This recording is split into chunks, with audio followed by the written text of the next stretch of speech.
Good morning everyone, welcome back to the channel. तो आज हम करेंगे exercise 1.1 relation and function class 12th का क्वेश्चन नंबर फर्स्ट का third part. So let's start. So इस part में हमें बोला है relation R in the set A. तो सेट ए हमें दिया है और सेट ए क्या है 1 2 3 4 5 एंड 6। ठीक है। एज रिलेशन क्या दिया है x comma y such that y is divisible by x। तो यहाँ पे एक रफ कॉलम कंस्ट्रक्ट कर लेते हैं। ठीक है। तो इसमें हमें ये कंडीशन जो दी है इसको सेटिस्फाई करना होगा। ओके। तो हम रिलेशन बनाते हैं आर का। ठीक है। तो देखिए, अब देखिए जब हम x की वैल्यू क्या रखें तो y is divisible by x। ठीक है। हाँ जी। तो इसको कंस्ट्रक्ट करके देख लेते हैं एक बार। जब हम x की वैल्यू 1 रखेंगे तो y की वैल्यू भी हम 1 रख सकते हैं, क्योंकि 1 डिवाइडेड बाय 1 कितना आता है 1 ही आता है। तो 1 कॉमा 1 हो सकता है एक। नेक्स्ट 2 कॉमा 2 भी हो सकता है। And 3 comma 3 4 comma 4 5 comma 5 and 6 comma 6, ये सारे ही हो सकते हैं। इसके अलावा नेक्स्ट हम रखेंगे 2 कॉमा 1, ये हो सकता है क्योंकि 2 x को 2 रखा y को 1 रखा, तो यानी ये डिविजिबल होगा। ठीक है। और हम 1 कॉमा 2 भी रख सकते हैं एंड सो ऑन। तो ऐसी काफ़ी सारे बन जाएंगे। तो इसमें हमें इतना बनाने की ज़रूरत नहीं है। हम सिंपल इतना लिख सकते हैं कि जब हम रिफ्लेक्सिव के लिए प्रूव करेंगे ना, तो रिफ्लेक्सिव के लिए हमने क्या बोला था कि a comma A that should belongs to r। ठीक है। तो देखो 1 कॉमा 1 बिलोंग कर रहा है ना r में। और वैसे भी अगर कोई वैल्यू हमारे पास x है और अगर कोई वैल्यू x ही उसको डिवाइड करिए तो x से x डिवाइड हो जाएगा ना, आंसर 1 आएगा। इतना तो क्लियर है। तो hence we can say this is reflexive, ये रिफ्लेक्सिव होगा। ठीक है। अब बारी आती है हमारी सिमेट्रिक के लिए। देखिए सिमेट्रिक में मैंने क्या बोला था, हमारा a comma B and b comma A, these both should belongs to r।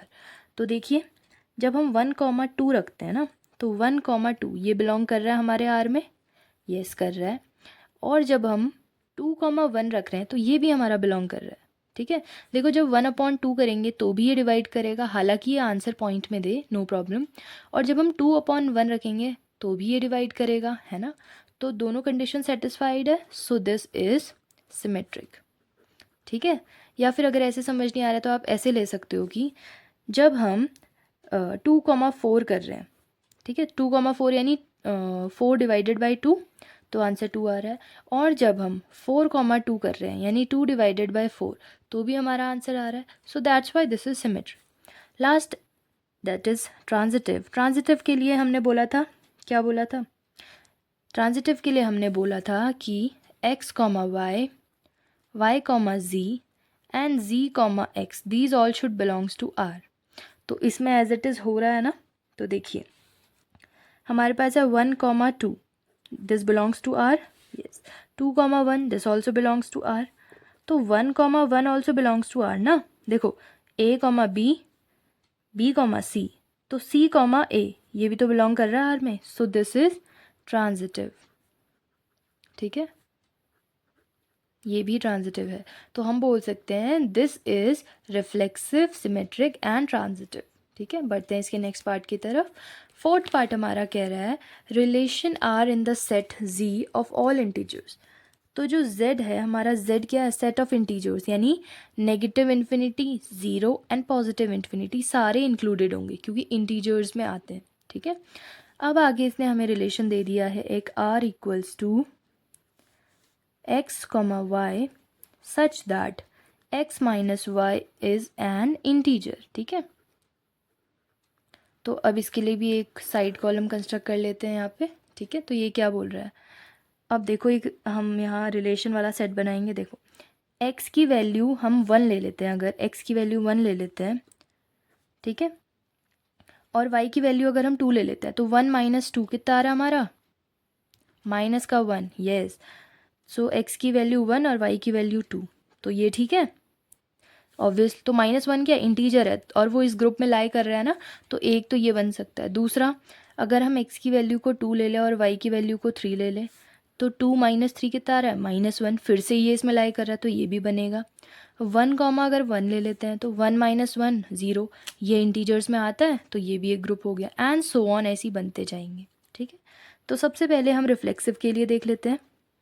तो रिफ्लेक्सिव के लिए क्या कंडीशन थी, a comma a should belongs to R. तो इसमें देखो 1,1 दैट बिलोंग्स टू आर, ठीक है। सो दिस इज रिफ्लेक्सिव, इसीलिए ये रिफ्लेक्सिव है, ठीक है। नेक्स्ट है हमारा सिमेट्रिक। सिमेट्रिक में क्या होता है, सिमेट्रिक में मैंने आपको बोला था a comma B and b comma a both should belongs to R. तो इसमें देखो 1,2 और 2,1 दोनों जो है वो आर में है ना, 1,2 है, ऐसी 2,1 भी आ जाएगा, है ना, क्योंकि जब हम 2 - 1 करेंगे तो भी हमारा आंसर क्या आएगा, 1 आएगा। और 1 क्या है, पॉजिटिव इंटीजर है, तो वो भी इसके अंदर लाई करेगा। सो दिस इज सिमेट्रिक, ठीक है। एंड लास्ट है हमारे पास ट्रांजिटिव। क्या है, ट्रांजिटिव। ट्रांजिटिव की कंडीशन क्या बोली थी, a comma b, b comma c and c comma A, these three should lie in relation, ठीक है। तो अब ए कॉमा बी है हमारे पास 1,2, बी कॉमा सी है हमारे पास 2,3 या वट एवर 2,1 भी ले सकते हो आप। तो 3,1, तो 3,1 भी हमारा आर में बिलोंग करेगा, क्योंकि जब हम इसको आगे को और बनाते जाएंगे ऐसे तो ये भी हमारा इसमें आएगा, ठीक है। क्योंकि 3 में से जब हम 1 माइनस करेंगे तो हमारा आएगा 2, और 2 क्या होता है हमारा, पॉजिटिव इंटीजर, जो कि इसमें लाए करता है, ठीक है। सो इसलिए हम कह सकते हैं hence this is reflexive, symmetric and transitive. Okay. So अगर आपको वीडियो पसंद आई है, क्वेश्चन समझ आए हैं, तो चैनल को लाइक करें, शेयर करें एंड सब्सक्राइब करें। Thank you everyone.